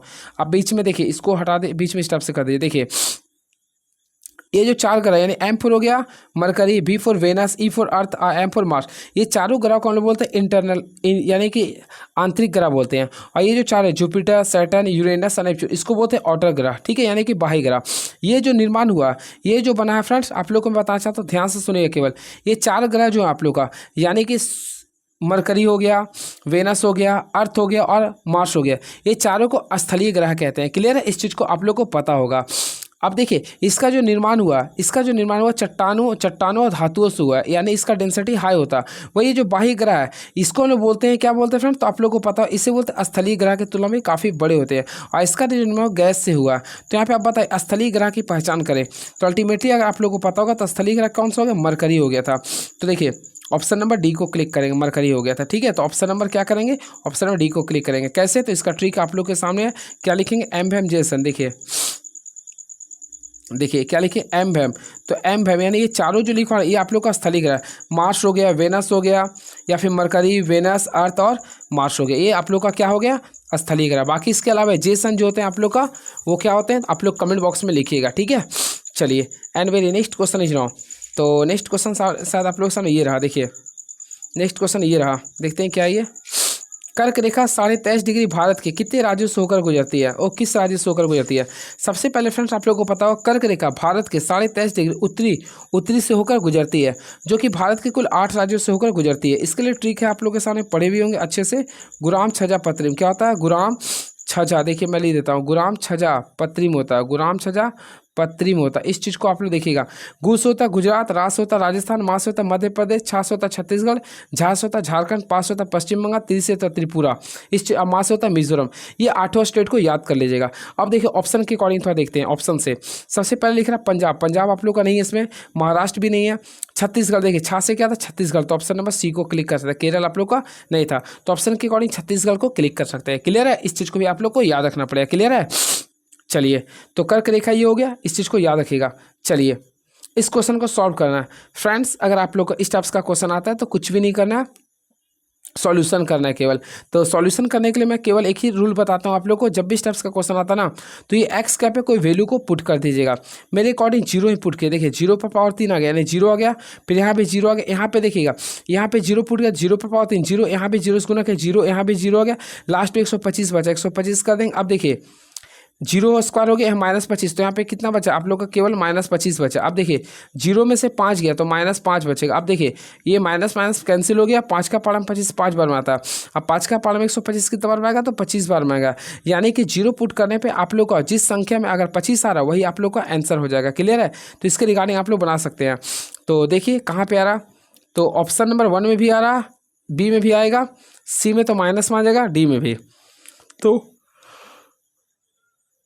इस टाइप से आप लोगों को सुटेबल जीरो पे नहीं हुआ तो आप लोगों को क्या करना, कुछ और इसी तरह से 1 या 2 पुट करके देख लीजिए तो बन जाएगा। और वैसे यहाँ भी सॉल्व कीजिए ना तो एक्स स्क्वायर -25 को लिख सकते हैं a + b × a - b। तो यहाँ पे x + 5 × x - 5 कर सकते हैं। तो x - 5 x - 5 कैंसिल हो गया। अब x + 5 को इससे आप लोग डिवाइड कर दीजिएगा। ठीक है, तो अगर इससे आप लोग डिवाइड कीजिए तो आप लोग को ऑप्शन नंबर डी आंसर आ जाएगा। क्लियर है? चलिए and very next question is now, सरल करना। देखिए 1 + tan square theta 1 - tan theta फिर 1 + tan theta. Okay okay okay, तो इस क्वेश्चन को कैसे सॉल्व करेंगे? कुछ नहीं करना फ्रेंड। देखिए आप लोग को ऑलरेडी पता होगा 1 + tan स्क्वायर थीटा का वैल्यू क्या होता है? Sec square theta. तो हम लोग क्या लिखेंगे यहाँ पे? सेक स्क्वायर थीटा लिख देंगे। क्लियर है? अब देखिए ये a - b और यहाँ a + b है, तो a + b × a - b का फॉर्मूला क्या था? a² - b²। तो 1 का स्क्वायर 1 हो गया और साइन का स्क्वायर क्या करेंगे? साइन स्क्वायर थीटा कर देंगे। अब देखिए इसको हम लोग रहने दिए, सेक स्क्वायर थीटा रहने देंगे। अब 1 - साइन स्क्वायर थीटा का वैल्यू क्या होता है? कॉस स्क्वायर थीटा होता है। अल्टीमेटली फ्रेंड्स आप लोगों को पता होगा, देखिए सेक स्क्वायर थीटा को क्या लिख सकते हैं? 1/cos स्क्वायर थीटा लिख सकते हैं, बिल्कुल लिख सकते हैं। अब यहाँ पे क्या कॉस स्क्वायर थीटा, दोनों को कैंसिल कर दें तो क्या बचेगा? 1 आएगा। तो राइट आंसर अगर देखिएगा तो ऑप्शन नंबर 1 को क्लिक करेंगे, यानी राइट आंसर ऑप्शन नंबर ए को क्लिक कर देंगे। आई होप आप लोगों को क्लियर हुआ होगा। चलिए एंड नेक्स्ट क्वेश्चन। तो नेक्स्ट क्वेश्चन देखिए आ गया, एक व्यक्ति अपनी यात्रा की कुल दूरी को 3 बराबर भागों में बांटता है और तीनों भागों को क्रमशः 80 किलोमीटर पर घंटा, 60 किलोमीटर पर आवर और 30 किलोमीटर पर घंटा की चाल से तय करने के का निर्णय लेता है। तो यात्रा के दौरान औसत चाल ज्ञात करें। फ्रेंड्स आप लोगों को मैं बताना चाहता हूँ, जब भी यात्रा के लिए औसत चाल निकालने को बोलता है और यहाँ पे 3 चाल है, 1 2 3, 3 चाल रहेगा ना, तो इसके लिए फार्मूला आप लोग क्या कीजिए, देखिए याद कर लीजिए। 3 लिखिएगा S1 S2 × S3, 3 को मल्टीप्लाई कीजिएगा, फिर देखिए डबल का मल्टीप्लाई कीजिए, यानी यहाँ पे गुना कीजिए, S1 × S2 कीजिएगा प्लस S2 × S3 कीजिएगा। ठीक है, उसके बाद क्या कीजिएगा? S3 × S1 कर दे, ये फार्मूला होता है। तो इसके रिगार्डिंग पुट कीजिएगा तो आप लोग का आंसर आ जाएगा। आई होप आप लोग बनाए भी होंगे। तो चलिए मैं आप लोगों के सामने बना भी देता हूं ताकि आप लोगों को किसी टाइप का कंफ्यूजन ना हो। देखिए 3 कर देंगे S1, तो S1 का वैल्यू 80 था, S2 का वैल्यू 60 था और S3 का वैल्यू 30 था। अब देखिए S1 × S2 था, तो फ्रेंड्स क्या करें, 80 को हम लोग किससे गुना करेंगे? 60 से। तो 80 × 60 कर देंगे। उसके बाद क्या करेंगे? 60 × क्या करेंगे? 30 कर देंगे। फिर क्या करेंगे? 30 × हम लोग 80 कर देंगे। ये यहाँ तक आप लोगों को क्लियर हो गया होगा। अब इसी के अकॉर्डिंग फ्रेंड्स हम लोग क्या करेंगे? पूरे का पूरे सॉल्व करेंगे। तो अल्टीमेटली पूरे सॉल्व कीजिएगा तो 48 किलोमीटर 48 किलोमीटर पर आवर आपका राइट आंसर होगा। तो होपफुली आप लोग बना लिए होंगे। क्लियर है? तो इसके रिगार्डिंग आप लोग बना सकते हैं। थोड़ा सा मौसम की वजह से मैं भी थोड़ा सा सफरिंग फ्रॉम फीवर हूँ, सॉरी नहीं बता रहा हूँ। क्लियर है? चलिए नेक्स्ट क्वेश्चन। 6 अंकों की वह छोटी से छोटी संख्या ज्ञात करें जो 8, 10, 12 और 16 से पूर्णतः विभाज्य हो। सबसे पहले फ्रेंड्स आप लोग को जब भी छोटी से छोटी संख्या ज्ञात करने के लिए बोलता है, देखिए जब भी छोटी से छोटी संख्या ज्ञात करने के लिए बोलता है, ये जो संख्या आप लोग को जो दिया रहेगा इसका आप लोग एलसीएम ले लीजिएगा। यानी कि फ्रेंड्स आप लोगों को कुछ नहीं करना, 8, 10, 12 और 16 इसका एलसीएम निकालेगा तो अल्टीमेटली पता 240 इसका एलसीएम आएगा। ठीक है, अब 6 अंकों की सबसे छोटी संख्या देखिए 1 हो गया, फिर यहाँ 5 जीरो कर दे, 3 2 3 हो गया, 4 5 6 ये हो गया। अब हम लोग क्या करेंगे? 6 अंकों की सबसे छोटी संख्या ले लेना। अब इसको क्या कीजिए, इसका एलसीएम आया यानी कि 240 से इसको डिवाइड कर दीजिएगा। तो फ्रेंड्स अगर आप लोग डिवाइड कीजिएगा ना तो इसका रिमाइंडर जो आता है, इसका देखिएगा रिमाइंडर आएगा आप लोगों के सामने 160 आएगा। क्या आएगा? 160। हम लोग क्या करें, इसका रूल होता है सबसे पहले संख्या निकालें। सबसे छोटी संख्या क्या था? देखिए 3 4 हो गया ना, 4 5 6 ये संख्या लिख दीजिएगा। अब प्लस क्या कीजिए, इसका जो एलसीएम आया था यानी कितना आया था? 240 आएगा था, माइनस क्या क्या इसका जो रिमाइंडर आया था यानी 160 आया था। अब इसको सॉल्व कर लिया ना तो आप लोग का ये आप लोग के सामने ये आंसर आ जाएगा। क्लियर है? यानी यहाँ 3 हो गया ना, 3 3 6, तो ये आप लोग का आंसर होगा। तो ऑप्शन के अकॉर्डिंग देखिए तो ऑप्शन नंबर ए को क्लिक कर दिया, तो option number A is the right answer. चलिए नेक्स्ट क्वेश्चन। रैखिक समीकरण युग में 5x - 3y = 7 और 7x + 4y = 18 के कितने हल हो सकते हैं? तो फ्रेंड्स यहाँ पे कितने हल हो सकते हैं? सबसे पहले इसके लिए आप लोग को पता होगा, देखिए आप लोग को a1, तो a1 का वैल्यू 5 है और a2 का वैल्यू 7 है। ठीक है, अब देखिए B1 का वैल्यू -3 और B2 का वैल्यू कितना 4 है। शुरू में देख रहे हैं दोनों आपस में इक्वल नहीं है, तो अल्टीमेटली फ्रेंड्स अगर आप लोग को पता होगा A1/A2 is not equal to और B1/B2 होता है, तो इसे हम लोग क्या बोलते हैं, अल्टीमेटली मैं बताया था। तो फ्रेंड्स इसे हम लोग केवल बोलते हैं, क्या बोलते हैं, केवल एक हल होते हैं। क्या होते हैं ये, केवल एक हल होते हैं। तो ऑप्शन के अकॉर्डिंग करें केवल एक हल होंगे, तो ऑप्शन है क्या, तो बिल्कुल, तो ऑप्शन नंबर ए को क्लिक कर देंगे। क्लियर है, तो ऑप्शन नंबर ए को क्लिक कर देंगे। चलिए यहाँ से आप लोगों को कुछ एक्स्ट्रा फैक्ट्स बता देना चाहता हूँ। सबसे पहले इसमें कुल 3 कंडीशन होते हैं। सबसे पहले होता है केवल एक हल के लिए, तो केवल एक हल के लिए होता है कंडीशन, देखिए A1/A2 is not equal to B1/B2 होता है। देखिए ये होता है आप लोग का हो गया। सेकेंडली होता है अपरिमेय से अनेक हल, यानी इसे हम लोग संपाती बोलते हैं। तो देखिए A1/A2 इक्वल टू क्या होता है, B1/B2 इक्वल टू क्या होता है, C1/C2। अगर तीनों आपस में इक्वल है तो इसका जो हल होता है यानी कि काफ़ी अपरिमेय से अनेक हल होता है, इसका जो इक्वेशन होता है वह संपाती होता है। अब पहला जो कैंसिल हो गया इसे हम लोग बोलते हैं समांतर। क्या बोलते हैं, समांतर बोलते हैं। ठीक है, और समांतर इसको बोलते हैं प्रतिच्छेद। क्या बोलते हैं, प्रतिच्छेद बोलते हैं। चलिए, and very next question is now, समांतर क्रम संयोजन में संयोजित प्रतिरोधों के परिणामी प्रतिरोध का सूत्र क्या होगा। फ्रेंड्स मैं आप लोगों को बताना चाहता हूँ, समांतर क्रम अगर आप लोग क्लास 10th पढ़े हैं तो अल्टीमेटली पढ़े होंगे 1/रेजिस्टेंस इक्वल टू होता है 1/R1। क्या लिखते हैं, 1/R1 प्लस क्या लिखेंगे, 1/R2 लिखेंगे, देन 1/R3 लिखेंगे। ये आप लोग फार्मूला को यूज कर सकते हैं। तो इसके रिगार्डिंग ये आप लोग को फार्मूला को लिख सकते हैं, यानी ऑप्शन नंबर सी को क्लिक कर सकते हैं। क्लियर है, चलिए ठीक है, समांतर क्रम था ना, हाँ, तो इस समांतर क्रम आप लोग को ऑप्शन नंबर इसको कर सकते हैं। वही अगर आप लोग को श्रेणी क्रम बोलता तो ऑप्शन नंबर ए को ले लेते। ये सब सारे क्लास 10 का क्वेश्चन है ये। ठीक है, चलिए नेक्स्ट क्वेश्चन देखिए, कोई प्रकाश किरण कांच के प्रिज्म से एक अपवर्तक पृष्ठ AB पर आपतित होती है और अन्य प्रवर्तक पृष्ठ AC से बाहर निकलती है, तो निम्न कथनों पर विचार करें। पहला, पृष्ठ AB पर अपवर्तन आपतन कौन से अधिक होता है, पृष्ठ AC पर अपवर्तन आपतन कौन से कम होता है। फ्रेंड्स मैं आप लोगों को बताना चाहता हूँ, अगर आप लोग पढ़े होंगे तो अच्छे से जानकारी होगा। तो इसका राइट आंसर होगा ना तो 1 ना तो 2 होगा। 70 का राइट आंसर क्या करें, ना तो 1 ना तो 2। क्योंकि फ्रेंड्स याद रखिए, कोई प्रकाश किरण कांच के प्रिज्म से एक अपवर्तक पृष्ठ पर जब निकलती है तो देखिए यहाँ पे आपतन कौन से अधिक होता है, ना ही अधिक होता ना ही आपका कम होता है, ये दोनों नहीं होता। ठीक है, इस चीज़ को भी आप लोग को याद रखिएगा। ठीक है, चलिए इसमें क्या होता है, दोनों का रेशियो आपस में बराबर होता है, यानी कि देखिए इसको आप लोग पढ़े भी होंगे तो म्यूचुअल टू होता है। यहाँ पे दोनों का sin I/, क्या होता है, sin R होता है, यानी ये इसका कंडीशन होता है, दोनों का रेशियो होता है, जो कि गलत लिख रहा था। चलिए नेक्स्ट क्वेश्चन, निम्नलिखित में कौन सा विकल्प धमनियों को विशेषताओं का सही वर्णन करता है। तो फ्रेंड्स ऑलरेडी आप लोग को पता है धमनियों के बारे में लिखा है, देखते हैं क्या लिख रहा है उसके रिगार्डिंग में एक्स्ट्रा फैक्ट्स भी बता दूंगा। मोटी भित्तियां होती है, रक्त का प्रवाह निम्न दाब के तहत होता है, शरीर के विभिन्न भागों में रक्त एकत्रित करता है। सबसे पहले फ्रेंड्स आप लोग को मैं बताना चाहता हूँ, देखिए धमनी, आपकी बॉडी में धमनी जो होता है इसका पार्ट्स ये काफ़ी मोटा होता है, जो कि सही है। तो इसकी भित्तियाँ भी मोटी होती है, लेकिन धमनी क्या करता है, एक सीरा होता है। धमनी क्या करता है, हृदय से लेकर सारे शरीर के अंग में आप लोग को रक्त को प्रवाह करता है, जो कि यहाँ पे देख सकते हैं क्या लिखे, शरीर के विभिन्न भागों में रक्त एकत्रित करता है, तो ये गलत हो गया। तो ऑप्शन नंबर ए को आप लोग कैंसिल कर सकते हैं इसके अकॉर्डिंग। ठीक है, तो ऑप्शन ए कैंसिल हो गया। बी, वाल्व युक्त पतली भित्तियाँ, नहीं इसमें पतली नहीं होती बल्कि मोटी ही होती है, तो गलत हो गया। नेक्स्ट, मोटी भित्तियाँ कोई भी वाल्व नहीं होती है। फ्रेंड्स याद रखिए धमनिया में कोई भी वाल्व नहीं होता है, रक्त का प्रवाह उच्च दाब के तहत होता है, शरीर के विभिन्न भागों तक ले जाती है। तो ऑप्शन नंबर सी आप लोग का सही है। इस चीज़ को याद रखिएगा, धमनी वे पार्ट्स होते हैं हमारी बॉडी में जिसकी भित्तियाँ मोटी होती है, जिसमें एक भी वाल्व नहीं होती है, और रक्त का प्रवाह उच्च दाब के तहत होता है, और शरीर के विभिन्न भागों तक ये रक्त को ले जाते हैं। इस चीज़ को आप लोग को ध्यान में रखिएगा। क्लियर है, एक होता है सीरा, तो देखिए एक होता है सीरा, देखिए मैं आप लोगों को ट्रिक से सिखाता हूँ, कभी ना भूलिए सीरा। तो देखिए सांस से सीरा, सांस से शरीर, देखिए शरीर से, देखिए मैं आप लोग को बताना, शरीर से हृदय तक, शरीर से लेकर हृदय तक जो खून को ले आता है उसे बोलते हैं सीरा बोलते हैं। और इसमें वाल्व होती है, और इसका जो पार्ट्स होता है वो काफ़ी पतली होती है।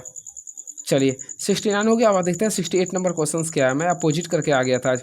कौन सा एक जोड़ा गलत मिलाया गया है, तो देखते हैं गलत कौन सा मिलाया गया। ऑप्शन नंबर 1 लिख रहा ग्लूकागॉन बीटा कोशिका, तो फ्रेंड पहला ही ऑप्शन आप लोगों को गलत है। सोमैटोस्टेलिन डेल्टा कोशिका, ये बिल्कुल सही है। कॉर्पस ल्यूटिमस रिलैक्सन, ये भी सही है। इंसुलिन मधुमेह, ये भी सही है। तो ऑप्शन नंबर 1 आप लोग का गलत था। चलिए इसके बारे में कुछ डीपली आप लोग को जानकारी देना चाहता हूँ। सबसे पहले फ्रेंड्स आप लोग को पढ़ेंगे अग्नाशय। देखिए हमारे बॉडी में अग्नाशय जो एक प्रकार का मिक्स ग्लैंड है अग्नाशय, ठीक है। तो इसमें आप लोग को पता होगा सबसे पहले ये हार्मोन्स भी निकालते हैं, यानी हार्मोन्स भी निकालते हैं और एंजाइम्स भी निकालते हैं। तो एंजाइम्स जो निकालते हैं 3 फॉर्म में निकालते हैं, अल्फा बीटा गामा और डेल्टा के फॉर्म में निकालते हैं। क्लियर है, सॉरी हार्मोन्स एक 3 फॉर्म में निकालते हैं, अल्फा बीटा गामा और डेल्टा के रूप में निकालते हैं। सबसे पहली बात है फ्रेंड्स, इसमें देखिए आप लोग को मैं जो जो बता रहा हूँ ध्यान से सुनिएगा, क्लियर है। तो देखिए सबसे अल्फा, तो अल्फा जो होता है, देखिए अल्फा जो होता है वो ग्लूकागॉन निकालते हैं। देखिए अग्नाशय के लैंगरहैंस के द्वीप के अल्फा कोशिका द्वारा ग्लूकागॉन निकलता है, यानी इसके द्वारा क्या निकलता है, ग्लूकागॉन, यहाँ लिख देता हूँ, इसके द्वारा क्या निकलता है, ग्लूकागॉन निकलता है, क्लियर है। वही बीटा के द्वारा आप लोग पढ़े होंगे इंसुलिन का स्राव होता है, क्या होता है, इंसुलिन का स्राव होता है, ठीक है। वही बात करना चाहते हैं डेल्टा द्वारा, तो डेल्टा द्वारा सोमेटोस्टैटिन का स्रोत होता है। तो ऑप्शन के अकॉर्डिंग देखा तो ऑप्शन नंबर 1 आप लोग का गलत था, क्योंकि ग्लूकागॉन जो होता है, ग्लूकागॉन जो होता है वो आप लोग का अल्फा के अकॉर्डिंग होता है, क्लियर है। आई होप आप लोग को क्लियर हो गया होगा। चलिए अब बातें करना चाहता कुछ एक्स्ट्रा फैक्ट्स के बारे में। तो इंसुलिन, तो देखिए इंसुलिन जो होता है ना, ये शरीर यानी कि देखिए खून में शर्करा की जो मात्रा बढ़ जाती है उसे ही हम लोग बोलते हैं क्या, मधुमेह बोलते हैं, क्लियर है। चलिए नेक्स्ट क्वेश्चन, एडिनोसिन एमिनेज की कमी से क्या होता है, काफ़ी पॉपुलर क्वेश्चन है फ्रेंड्स, आप लोग पढ़े होंगे। तो एडिनोसिन एमिनोनेज की कमी से इम्यूनिटी पावर कार्यहीन हो जाता है, यानी इम्यूनिटी पावर जो होता है ना वो कार्यहीन हो जाता है, यानी कि प्रतिरक्षी तंत्र क्या होता है, कार्यहीन हो जाता है। तो ऑप्शन नंबर बी को क्लिक करेंगे। अगेन आई रिपीट, एडिनोसिन डीमाइनेटेज की कमी से प्रतिरक्षी तंत्र कार्यहीन हो जाता है, ठीक है। यह एक प्रकार का जेनेटिक समस्या उत्पन्न करता है, इस चीज़ को भी आप लोग को ध्यान रखना पड़ेगा। चलिए नेक्स्ट क्वेश्चन, जिस घड़ी की 9 बजे की घंटे की सुई पूर्व की ओर इंगित करता, सॉरी जिस घड़ी की 9 बजे की घंटे की सुई पूर्व की ओर इंगित करता, उसके लिए 1:30 बजे घंटे की सुई किस ओर दिशा की ओर इंगित करेगा। तो फ्रेंड्स आप लोग काफ़ी अच्छे से बना सकते हैं। सबसे पहले क्या हो रहा, 9 बजे कोई घंटे की सुई, 9 बजे की घंटे की सुई पूर्व की ओर कर रहा। सबसे पहले मान लीजिए आप लोग घड़ी बनाते हैं, ठीक है। तो देखिए आप लोग अल्टीमेटली पता है यहाँ पे क्या लिखते हैं, 12, यहाँ पे लोग 6 लिखते हैं, यहाँ पे 3 है, आपका ये 9 है। तो आप लोग को मान लीजिए 9 बजा रहे हैं, तो 9 के बारे में लिख रहा, देखिए जिस घड़ी की 9 बजे की घंटे की सुई, यानी 9 बजे की घंटे की सुई पूर्व की ओर कर रहा, यानी कि अगर आप लोग देखिए 180 डिग्री ये घूम रहा है, 180 डिग्री उल्टा कर रहा, तो बोला 1:30 बजे। तो फ्रेंड्स हम लोग 1:30 बजाते हैं। सबसे पहले 1:30 बजाने के लिए आप लोग घड़ी ले लीजिएगा, देखिएगा आप लोग को ऑलरेडी पता है। सबसे पहले लोग क्या करें, यहाँ पे 1 लिखेंगे, तो यहाँ 1 है, यहाँ पे क्या 1:30 होता है, तो इसके जस्ट अपोजिट में आ जाएंगे। तो इसके अगर अपोजिट में आप लोग अगर इसको अगर इंगित कीजिएगा तो अल्टीमेटली दक्षिण पश्चिम यानी यहाँ पे आ जाएगा, ठीक है। तो दक्षिण पश्चिम करना पड़ेगा, तो ऑप्शन नंबर सी को क्लिक कर सकते हैं काफ़ी अच्छे से। चलिए पी क्यू का भाई है, जो आर की बहन है, एस टी का भाई है और टी क्यू की माँ है, तो एस क्यू से किस प्रकार संबंधित है। कुछ नहीं करना फ्रेंड, पी क्यू की भाई है। तो देखिए मान लीजिए आपका ये पी है, तो पी जो है क्यू का भाई है, तो क्यू का भाई यानी प्लस में कर देंगे। जो आर की बहन है, जो हमेशा सेकेंड के लिए लेंगे, तो सेकेंड यानी क्यू जो है ना आर की बहन हो जा रहा है, क्यू क्या हो जाएगा, आर की बहन होगा। याद रखिए जो हमेशा सेकेंड के लिए होता है, यानी क्यू जो है आर की बहन हो गया, यानी माइनस कर दी। अब क्या लिख रहा है, एस टी का भाई है, एस जो है ना टी का भाई है और टी क्यू की माँ है, टी जो है ना क्यू की माँ है, यानी देखिए ये टी जो है ना क्यू की माँ हो गया और एस क्या है, टी का भाई है, तो एस को आप लोग को टी का भाई बना दिया, ठीक है। तो एस का क्यू से क्या संबंधित है, तो देखिए एस का ये एस का क्यू से क्या संबंध, ये दोनों के बीच रिलेशन निकालना। तो अल्टीमेटली फ्रेंड्स अगर आप लोग ध्यान से देखिएगा ना, तो एस जो है ना क्यू का मामा है, तो ऑप्शन नंबर बी को क्लिक कर देंगे। नेक्स्ट क्वेश्चन, दिए गए आरेख का परीक्षण कीजिए और निम्नलिखित प्रश्न का उत्तर दीजिए। देखिए सबसे पहले अगर आप लोग देखिएगा तो ये आप लोग का जो सर्कल शो कर रहा है, ये आप लोग का नियोजित लोग है, ये क्या, ये नियोजित लोग है। फिर आप लोग का ये जो आप लोग को शो कर रहा है, इसमें आप लोग को बोला पिछड़े लोग हैं। ट्रायंगल जो शो कर रहा है, ये ट्रायंगल जो आप लोग का शो कर रहा है शिक्षित लोग है। तो बोला कितने शिक्षित व्यक्ति पिछड़े माने गए, तो शिक्षित व्यक्ति ये आप लोग का पिछड़े, यानी कि ट्रायंगल और स्क्वायर दोनों में देखना कौन इंटरसेक्शन हो रहा है, बल्कि ये हाँ दोनों में इंटरसेक्शन, ट्रायंगल और स्क्वायर में देखना है। तो अल्टीमेटली फ्रेंड ट्रायंगल और स्क्वायर में अगर देखिएगा ना तो 11 आ रहा है, क्या रहा है 11। तो इसका अगर राइट आंसर देखा जाए तो राइट आंसर होगा 11 3 दोनों आ रहा है, तो 11 3 14 हो गया। तो ऑप्शन नंबर बी को कर देंगे, क्योंकि फ्रेंड्स आप लोग देख सकते हैं 11 + 3 दोनों आ रहे हैं, तो 11 3 को ऐड करें कितना आ गया 14 आ गया। तो ऑप्शन नंबर बी को क्लिक कर देंगे। एंड नेक्स्ट क्वेश्चन, ये क्वेश्चन फ्रेंड्स आप लोग काफ़ी लंबे समय से बना लीजिएगा, ये बन जाएगा आप लोग के बीच में, क्लियर है। चलिए वैसे इसका बनाइएगा तो राइट आंसर उत्तर लिख रहा है, आंसर देख लीजिएगा, इजी क्वेश्चन है, बना लिए बन जाएगा ये। नेक्स्ट क्वेश्चन, इसमें आप लोग को बोला ना दर्पण की छवि कौन सी होगी, तो फ्रेंड्स आप लोग को इसमें दर्पण प्रतिबिंब बनाना है। तो दर्पण प्रतिबिंब आप लोग को जब भी क्वेश्चन आता है तो याद रखिएगा लेफ्ट को राइट कर दीजिए, राइट को लेफ्ट कर दीजिए, इसका रूल होता है। यानी कि देखिए ये आप लोग को जो लिख रहा है लेफ्ट में, तो फ्रेंड इस सिंपल में आप लोग को राइट में आ जाएगा। नहीं देखिए ये आप लोग का, देखिए ये तो आप लोग कैंसिल हो जाए, ये भी आप लोग कैंसिल हो, तो ऑप्शन चाहे ए होगा या फिर डी होगा, ठीक है। अब देखिए ये आप लोग का ये किधर जा रहा था, ये राइट में आया था, ये भी क्या हो जाएगा लेफ्ट में हो जाएगा, तो ये भी आप लोग का ये भी है। अब देखिए ये आप लोग का, देखिए ये आप लोग का राइट में था तो इसको हमने लेफ्ट में, ये भी आप लोगों का सही है। तो ऑप्शन के अकॉर्डिंग देखिएगा और कुछ वैसा है दोनों में। हाँ देखिए ये आप लोग का क्या था, ये लेफ्ट में था तो ये आप लोग का राइट में जाता है, यानी ऑप्शन नंबर डी हो गया। इस टाइप से आप लोग बना सकते हैं। तो राइट आंसर देखेंगे तो option number D is the right answer. Clear है। चलिए एंड नेक्स्ट क्वेश्चन 62 हो गया। 61 देखते हैं क्या लिख रहा है ये। वरुण समर्थ के साथ कैरम खेलते समय बैठने का मानक व्यवस्था में बैठकर कैरम खेल रहा है। यदि वरुण का मुंह दक्षिण पश्चिम दिशा की ओर है तो उनके प्रतिबंधी समूह समर्थ का मुंह किस दिशा की ओर होगा। सिंपल क्वेश्चन है। देखिए सबसे पहले आप लोग को बताना चाहते हैं, देखिए इस टाइप से कर लीजिएगा। ये आप लोग का नॉर्थ हो गया, ये ईस्ट हो गया, ये वेस्ट हो गया, ये साउथ हो गया। अब इसमें क्या लिख रहा, वरुण समर्थ के साथ कैरम खेल रहा लेकिन बैठने का मानक व्यवस्था में बैठकर कैरम खेल रहा। यदि वरुण का मुंह दक्षिण पश्चिम दिशा में है, दक्षिण पश्चिम अगर बोला जाए तो देखिए दक्षिण पश्चिम, तो दक्षिण पश्चिम आपका ये हो गया, यहाँ पे मुंह है यानी कि दक्षिण पश्चिम में है। तो इसका अपोजिट यानी यहाँ पे जाए तो नॉर्थ ईस्ट में हो जाए, क्या हो जाएगा नॉर्थ ईस्ट में। तो नॉर्थ ईस्ट बोला जाए तो ऑप्शन नंबर सी को क्लिक, यानी ऑप्शन नंबर सी को क्लिक कर सकते हैं। प्रसिद्ध स्मारक आरामबाग बाबर द्वारा बनवाया गया था। तो अल्टीमेटली फ्रेंड्स आप लोगों को पता होगा आरामबाग बाबर द्वारा बनाया गया था। ये कहाँ पे स्थित है, तो ये तो काफ़ी इजी क्वेश्चन है ये। तो आरामबाग कहाँ पे, तो उत्तर प्रदेश में। कहाँ पे, उत्तर प्रदेश में, यानी यूपी में है। तो ऑप्शन नंबर बी को काफ़ी अच्छे से क्लिक कर सकते हैं। मैं आप लोगों को बताना चाहता हूँ 1528 में पान खा चंदा दे, जब चंदेरी का युद्ध हो रहा था बाबर और मेदिनी राय के बीच में, तभी यह बाबर द्वारा बनवाया गया था। इस चीज़ को भी आप लोग को याद रखिएगा। क्लियर है। और यह भारत का सबसे पुराना मुगल उद्यान है। इस चीज़ को भी आप लोग को ध्यान रखना पड़ेगा।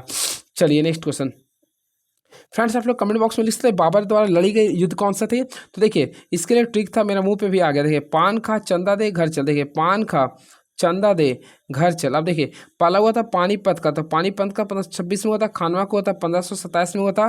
चंदेरी का हुआ था 1528 में हुआ था। 1529 में घाघरा का हुआ था। अब 1530 में क्या हुआ था, इब्राहिम लोदी की माँ इसके खाना में जहर मिला दिया था जिसकी वजह से इसका मौत हो गया था। शायद डेट था 28 दिसंबर 1530 को। क्लियर है। चलिए नेक्स्ट क्वेश्चन, निम्नलिखित में से पल्लवों की राजधानी क्या थी। काफ़ी इजी क्वेश्चन फ्रेंड, तो आप लोग अल्टीमेटली पढ़े होंगे। पल्लवों की राजधानी जो थी कांचीपुरम थी। क्या थी, कांचीपुरम। तो ऑप्शन है क्या, बिल्कुल। तो ऑप्शन नंबर डी को काफ़ी मोहब्बत से क्लिक कर देंगे। तो पल्लवों की राजधानी कांचीपुरम थी। कांचीपुरम रेशम और शैलकृत मंदिरों के निर्माण के लिए भी जाना जाता है। ठीक है। वही बात करते हैं पल्लव वंश के संस्थापक कौन थे। तो फ्रेंड्स आप लोगों को मैं बताया था पल्लव वंश के जो संस्थापक थे सिंह विष्णु थे। कौन थे, सिंह विष्णु थे। इस चीज़ को भी आप लोग को ध्यान में रखना पड़ेगा, सिंह विष्णु थे। आई होप आप लोग पढ़े होंगे। चलिए नेक्स्ट क्वेश्चन, रजिया को दिल्ली सल्तनत के सिंहासन में से किस वर्ष हटाया गया था। काफ़ी फेमस क्वेश्चन है ये, आप लोग पढ़े होंगे। सबसे पहले फ्रेंड्स आप लोग को पता होगा रजिया सुल्तान का जो टेन्यूर था, देखिए मैं लिख देता हूँ। रजिया सुल्तान को जो दिल्ली सल्तनत पर टेन्यूर था 1236 से लेके 1240 तक था। ठीक है। यानी 1236 में यह गद्दी पे बैठा था, 1240 में या इसे सिंहासन से हटाया गया। तो राइट आंसर हो गया 1240 में हो गया। क्लियर है, याद रखिएगा। और रजिया पर्दा प्रथा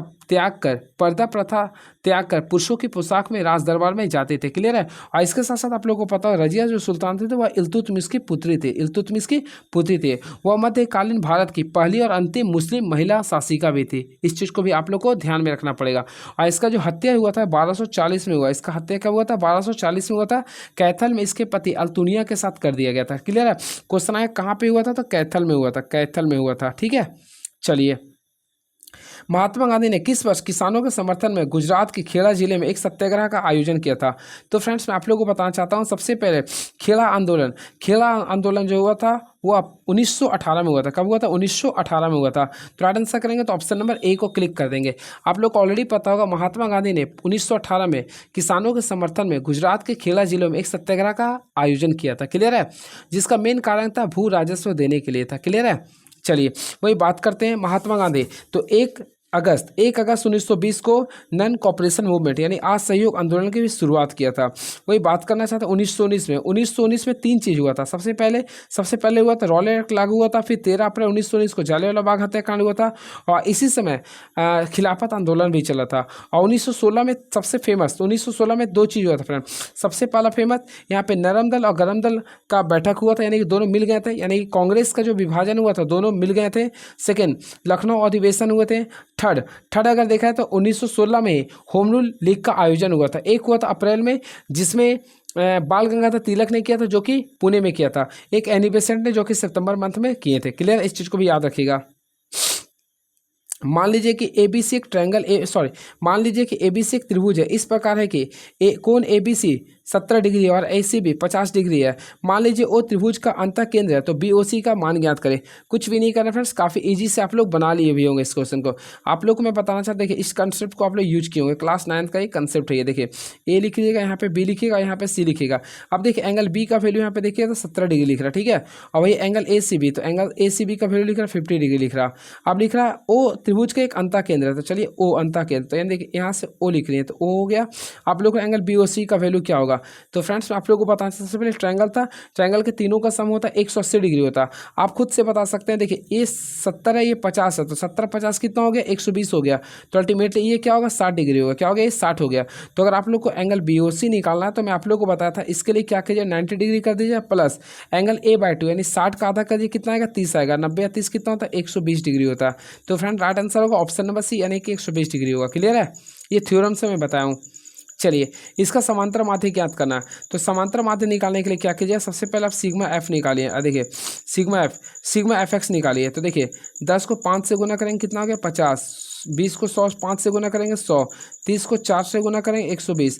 40 को 6 से गुना करेंगे, 240। 50 को 5 से गुना करेंगे, 250। सारी को सम कर दीजिए, अकुल जितना सिग्मा एफ था, यानी 5 5 10 4 14 6 20 और 5 25 से डिवाइड कर दिया, यानी टोटल सम कीजिए सिग्मा एफ एक्स में 760/25 कर दीजिएगा। क्लियर है, तो इसका वैल्यू सॉल्व किया तो 30.4 आएगा। क्या आएगा, 30.4 आएगा। तो ऑप्शन है क्या, बिल्कुल, तो ऑप्शन नंबर डी को क्लिक कर देंगे। देखिए यदि 1 + √3 और 1 - √3 एक द्विघात समीकरण का मूल है, तो वह द्विघात समीकरण ज्ञात करें। कुछ नहीं करना फ्रेंड्स, सबसे पहले आप लोग को द्विघात समीकरण का वैल्यू आपको लोग पता हो क्या होता है, ये x² - alpha + beta, x² - alpha into beta, x होता है प्लस अल्फा इंटू बीटा होता है। इस चीज़ को याद रखिएगा। क्लियर है, अब देखिए यहाँ पे हम लोग पुट करते हैं, देखिए x² कर देंगे माइनस अल्फा का वैल्यू देखिए तो 1 + √3, आई होप क्लियर हुआ होगा। वही बीटा का वैल्यू लिख रहा है 1 - √3 लिख रहा, ये दोनों को लिख देंगे, इसको गुना करेंगे x से। अब क्या करना, दोनों को गुना करना, तो a + b into a - b का फॉर्मूला यूज करेंगे, 1 का स्क्वायर माइनस √3 का स्क्वायर, यानी 1 में से हम लोग √3 को घटा, यानी कि √3, तो यानी 1 में से 3 को घटाएंगे तो -2 बचेगा। अब सॉल्व कर लिए, ये √3 कैंसिल हो गया, तो यहाँ पे देखिए तो x² बच गया माइनस 1 1 2, यानी कि 2x हो गया -2। तो फ्रेंड्स राइट आंसर करेंगे तो x² - 2x - 2 हो गया। तो राइट आंसर जाएंगे तो x² - 2x - 2, यानी ऑप्शन नंबर C को क्लिक करेंगे, तो option number C is the right answer. Next question, यदि आंकड़ा 11 17 x + 1 3x 19 2x - 4 x + 5 का माध्य 21 है, तो आंकड़ों का बहुलक ज्ञात करना। कुछ नहीं करना फ्रेंड्स, आप लोग को कुछ नहीं करना। सबसे पहले क्या करना, इसका माध्य दिया, तो माध्य 21 दिया, तो आप लोग को पता सारे देखिए सबको जोड़ दीजिए, यानी 11 + 17 प्लस क्या कीजिएगा, x + 1 करना पड़ेगा। क्लियर है, उसके बाद क्या करना पड़ेगा, फिर 3x करना पड़ेगा, फिर आप लोग को पता 19 करना पड़ेगा, फिर देखिए 2x - 4 प्लस x + 5 कर दीजिएगा। क्लियर है, बाय टोटल संख्या देखिए तो 7 है। तो यहाँ से अगर आप लोग x का वैल्यू निकालते हैं, तो x का वैल्यू निकाले होंगे तो 14 होगा। क्या हो गया, 14। अब जहाँ जहाँ फ्रेंड्स आप लोग को आंकड़ा है, वहाँ पे जहाँ x है, वहाँ पे x का वैल्यू 14 पुट कर दीजिएगा, तो एक नया आंकड़ा आएगा। तो देखिए पहले 11 रहेगा, सेकंड आप लोग का 17 रहेगा, और x का पे 14 लाए तो 14 15 आ गया। फिर देखिए 14 तो यहाँ पे 42 हो गया, देन 14 दूनी 28 में से 4 गया, तो 28 में से 4 गया, क्या सॉरी 14 दूनी 28, 28 में से 4 गया, यानी 24 आ गया आप लोग का। यहाँ पे 19 था, और 14 5 19 ये भी आ गया। तो फ्रेंड्स अगर आप लोग इसको सॉल्व करते हैं ना, 19 हो गया ना ये, ठीक है। तो अगर आप लोग इसको सॉल्व करते हैं, इसमें बहुलक क्या होता है कि 19 कितना बार आ गया, 2 बार आ गया, तो बहुलक कितना है, 19 आ गया। तो ऑप्शन नंबर डी को क्लिक कर देंगे। नेक्स्ट क्वेश्चन, एंटनी और जूली साथ मिलकर फर्श की सजावट का काम 15 दिनों में पूरा कर सकते हैं, और जूली अकेले इसी काम को 20 दिनों में पूरा कर सकती है। एंटनी अकेले फर्श की सजावट का काम करने में कितना दिन पूरा कर लेगा। तो कुछ नहीं करना फ्रेंड, देखिए आप लोग को स्टेप्स का क्वेश्चन रहेगा ना। सबसे पहले देखिए एंटनी, देखिए ये मान ली एंटनी है, और ये क्या जूली, ये दोनों मिलकर किसी कार्य को कितना दिन में करा था, 15 दिन में। और ये बात करना चाहते हैं जूली का, तो जूली का लिखा 20 डेज में। आई होप क्लियर होगा। तो टोटल कार्य निकालेगा तो 60 था। अब ये दोनों का क्षमता देखिए तो 4 था, और जूली का केवल 3 था। तो फ्रेंड्स हम लोग क्या करेंगे, आप लोग को यहाँ पे क्या लिख रहा आप लोग का एंटनी का, तो हम लोग क्या करेंगे, देखिए जूली का कितना था, 3 था, तो जूली के सामने 3 कर दें, तो अल्टीमेटली एंटनी का निकाले, टोटल 4 में से 3 घटा 1 आ गया। तो A का क्षमता 1 था, टोटल काम कितना था, 60 था, इसका क्षमता 1 का था, तो 60 को 1 से डिवाइड करेंगे कितना आएगा, 60 आएगा। तो राइट आंसर 60 दिन आएगा। तो ऑप्शन के अकॉर्डिंग है, तो ऑप्शन नंबर बी को क्लिक कर देंगे। सुनहरा चावल या गोल्डन राइस भविष्य का ट्रांसजेनिक फसल है, इसका प्रमुख लक्षण क्या है। तो फ्रेंड्स अगर आप लोग पढ़े होंगे तो आप लोगों को पता हो, इसका मुख्य लक्षण ये होता है, सुनहरा रेशा और गोल्डन राइस का सबसे इंपॉर्टेंस होता है विटामिन A की उच्च मात्रा होता है। क्या होता है, विटामिन A की उच्च मात्रा। तो ऑप्शन नंबर डी को क्लिक कर देंगे। किसी पिंड के वेग समय का ग्राफ सरल रेखा में आता है तथा मूल बिंदु से गुजरते हुए एक्स अक्ष को छूता है तो पिंड गतिशील है। सबसे पहले फ्रेंड्स आप लोग को पता होगा, देखिए गति का समीकरण पढ़े होंगे तो इसमें वेग, देखिए आप लोग पढ़े होंगे सबसे पहले v बराबर क्या होता है, u प्लस ए टी होता है, v बराबर u प्लस ए टी। ये जो समीकरण आता है v और t यानी वेग और समय का आता है, क्लियर है। तो इसमें जो भी आप लोगों का समीकरण आता है तो इसके अगर आप लोग ग्राफ बनाए तो इस टाइप से आता है, ये हमेशा समान त्वरण को शो करता है, समान त्वरण को शो करता है। समान त्वरण यानी एच का क्या होता है, v minus U by T होता है, यानी rate of change in velocity is known as acceleration. इसके रिगार्डिंग आप लोग कर सकते थे। चलिए अब नेक्स्ट क्वेश्चन 50वां हो गया, देखते हैं 49 नंबर क्वेश्चन क्या है ये। तो देखिए क्वेश्चन नंबर काफ़ी अच्छा है ये। देखिए सोडियम का, देखिए ये क्वेश्चन समझिएगा। देखिए सबसे पहले यहाँ पे आप लोग का सोडियम लिख रहा है, ये आप लोग का 11 यानी क्या होता है, एटॉमिक नंबर लिख रहा है, ये एटॉमिक मास लिख रहा है। मैं एक बीटा उत्सर्जन के बाद पदार्थ होंगे। सबसे पहले फ्रेंड्स अगर आप लोग इसको बनाइएगा, इसमें लिख रहा है एक बीटा, तो एक बीटा अगर जब भी निकलता, ध्यान से सुनिएगा केवल, जब भी बीटा निकलता है याद रखिएगा, जब भी बीटा निकलता है तो उसमें क्या होता है, परमाणु संख्या में एक अंक की वृद्धि होती है। यानी कि यहाँ पे एटॉमिक संख्या 11 था तो एक को बढ़ा देंगे, यानी एटॉमिक संख्या क्या हो जाएगा, 12 हो जाएगा, क्लियर है। जबकि इसका बीटा में मास जो होता है ना सेम का सेम रहता है, मास क्या होता है, सेम का सेम रहता है। तो इसके अकॉर्डिंग यानी 12 में क्या आ जाएगा, पदार्थ 12 में क्या आता है, मैग्नीशियम होता है। तो राइट आंसर क्या हो जाएगा, मैग्नीशियम। फिर से रिपीट करते हैं, जब भी कोई भी तत्व, मान लो सोडियम था 11 था, ठीक है, इसमें से अगर एक तत्व यानी एक बीटा निकलती है ना, तो बीटा निकलने से आप लोग का जो इसका एटॉमिक नंबर उसमें एक इंक्रीज होता है, यानी कि 12 हो जाएगा। 12 किसका होता है, मैग्नीशियम का होता है। नेक्स्ट क्वेश्चन, मरकरी का महत्वपूर्ण अयस्क क्या है। सबसे पहले फ्रेंड्स आप लोग क्लास 10th में पढ़ोगे, मरकरी का सबसे इंपॉर्टेंट जो अयस्क होता है सिनेबार, क्या होता है, ये सिनेबार होता है, तो HGS कहलाता है जिसे। तो ये होता है आप लोग का फॉर्मूला HGS। तो ऑप्शन नंबर ए को क्लिक करेंगे, क्लियर है, सिनेबार। अल्टीमेटली आप लोग पढ़ोगे मरकरी का जो अयस्क होता है यानी सिनेबार क्या होता है ना, मरकरी मान लीजिए, ठीक है, तो मरकरी में किसी मान लो सोडियम लिख दिए, तो मरकरी के साथ किसी को भी अगर मिला देने तो मरकरी के अयस्क को हमेशा क्या बोलते हैं, सिनेबार बोलते हैं। क्या बोलते हैं, सिनेबार, जिसका फॉर्मूला होता है HGS होता है। क्या होता है, ये HGS होता है। वही बात करना चाहता है ना मैलिकाइट का, देखिए ऑप्शन के अकॉर्डिंग चलते हैं। यहाँ पे लिख रहा है मैलिकाइट, तो अल्टीमेट हो गया ना। देखिए मैलिकाइट का फार्मूला अगर बात करना चाहते हैं तो आप लोग पढ़ोगे Cu2 होता है, फिर CO3 CuOH का होल 2 होता है। वही फ्रेंड गिब्साइट जो होता है वह एल्युमिनियम का एस्क होता है। इस चीज़ को भी आप लोग पढ़ेंगे, एल्युमिनियम हाइड्रोक्साइड इसे बोलते हैं। चलिए नेक्स्ट क्वेश्चन, एक तत्व आवर्त 2 और समूह 2 से संबंधित है, इस तत्व के परमाणुओं में संयोजकता इलेक्ट्रॉनों की संख्या कितना है। सबसे पहले क्या लिखा है, एक तत्व आवर्त 2 और समूह 2 से संबंधित है, तो तत्व की परमाणु की संयोजकता इलेक्ट्रॉनों की संख्या क्या होगी, कुछ नहीं करना, एक तत्व लिखना है, इसका आवर्त भी 2 लिखना है और समूह भी 2 लिखना है। तो आप लोग को पता, सबसे पहले कोई तत्व लिखते हैं तो पहला में पूरा भरने के लिए 2 भरते हैं, सेकेंड में भी आप लोग को बोला समूह भी 2 होना चाहिए, यानी हम लोग यहाँ 2 ही लिख देंगे। तो आप लोग का के हो गया, ये एल हो गया, यानी 2 2 4 हो गया। आप लोग बताए 4 में क्या होता है, हाइड्रोजन हीलियम लिथियम बेरिलियम, तो बेरिलियम होता है, तो बेरिलियम का 4 हो गया, ठीक है। तो बोला इस तत्व के परमाणु की संयोजकता क्या हो गया, तो अल्टीमेटली फ्रेंड्स इसका संयोजकता भी क्या होता है, लास्ट वाला हो गया, यानी 2 और 2 कीजिएगा तो लास्ट में 2 आ रहा, तो ऑप्शन नंबर ए को क्लिक कर देंगे। चलिए अब नेक्स्ट क्वेश्चन देखते हैं क्या लिख रही है। 6 7 21 22 66 201 को आप लोग को बताना होगा। सबसे पहले 6 में 1 जोड़ेगा तो 7 आ जाएगा, ठीक है। 7 को 3 से गुना किया तो 21 आएगा, 21 में 1 जोड़ेगा 22 आएगा, 22 से 66, तो 66 हम लोग क्या 1 जोड़ देंगे तो 67 हो गया ना, और 67 में 3 से गुना किया तो 201 आ जाए, तो ऑप्शन नंबर सी को क्लिक कर देंगे। नेक्स्ट क्वेश्चन देखते हैं क्या लिख रहा है। इसको फ्रेंड्स आप लोग कमेंट बॉक्स में बताइए इसका आंसर क्या होगा। अब देखिए संख्या 5 6 1 3 7 4 2 8 के सभी अंकों को आरोही क्रम में बाएं से दाएं व्यवस्थित करने पर मूल संख्या की तुलना में कितने अंकों की स्थिति अपवर्तित होगी। सबसे पहले आरोही क्रम में सजाना है, किस क्रम में सजाना फ्रेंड्स, आरोही क्रम में। तो चलिए आरोही क्रम में हम लोग सजाते हैं। तो यहाँ पे देखिए संख्या क्या लिख रहा है, देखिए 5 लिख रहा, 6 लिख रहा, 1 लिख रहा, 3 लिख रहा, 7 लिख रहा, 4 लिख रहा, 2 लिख रहा, 8। आरोही क्रम में सजाते हैं, सबसे पहले लिखें 1 2 3 4, फिर लिखेंगे 5, फिर लिखेंगे 6, फिर 7, फिर लिखेंगे 8। बोला कितनी संख्या अपवर्तित हो रही है।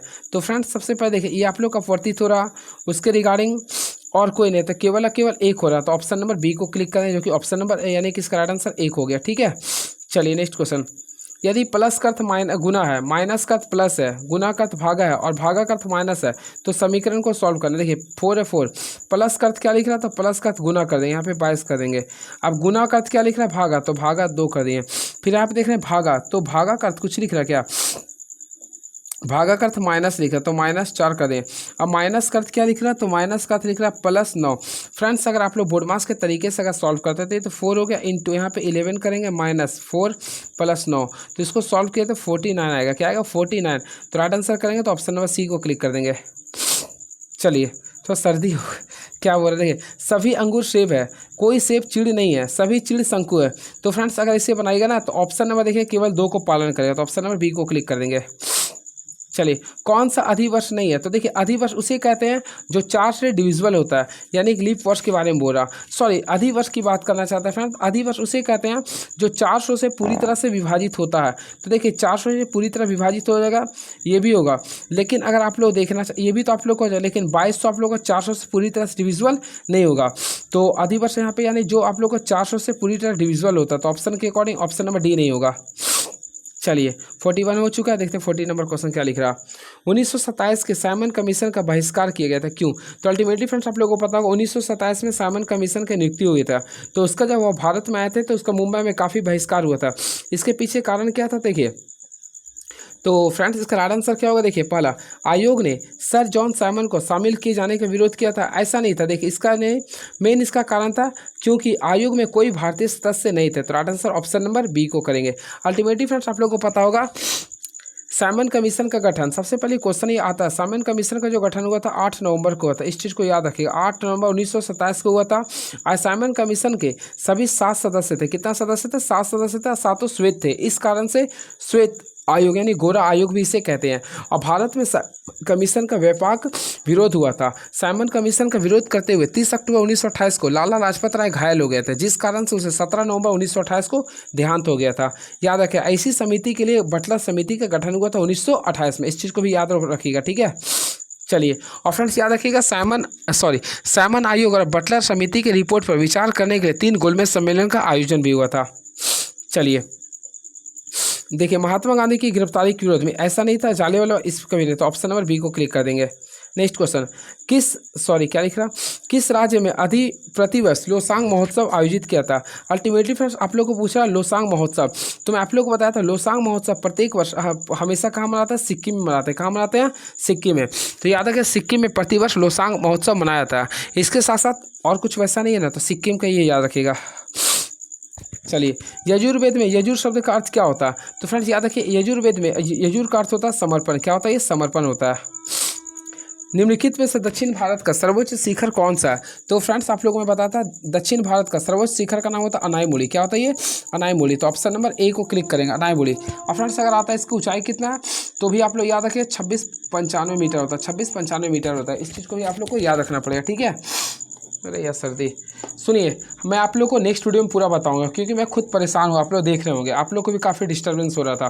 तथा क्वेश्चन को देख लीजिए, मैं नेक्स्ट वीडियो में आता हूँ, जो भी आप लोग का शेष क्वेश्चन है सारे को मैं पूरा डिस्कस करके बता दूंगा, ठीक है। सॉरी, चलिए देख लीजिए कुछ क्वेश्चन को, मैं नेक्स्ट वीडियो में सारे क्वेश्चन को मैं डिस्कस कर दूँगा। हमारे चैनल के साथ बने, thank you so much for the best.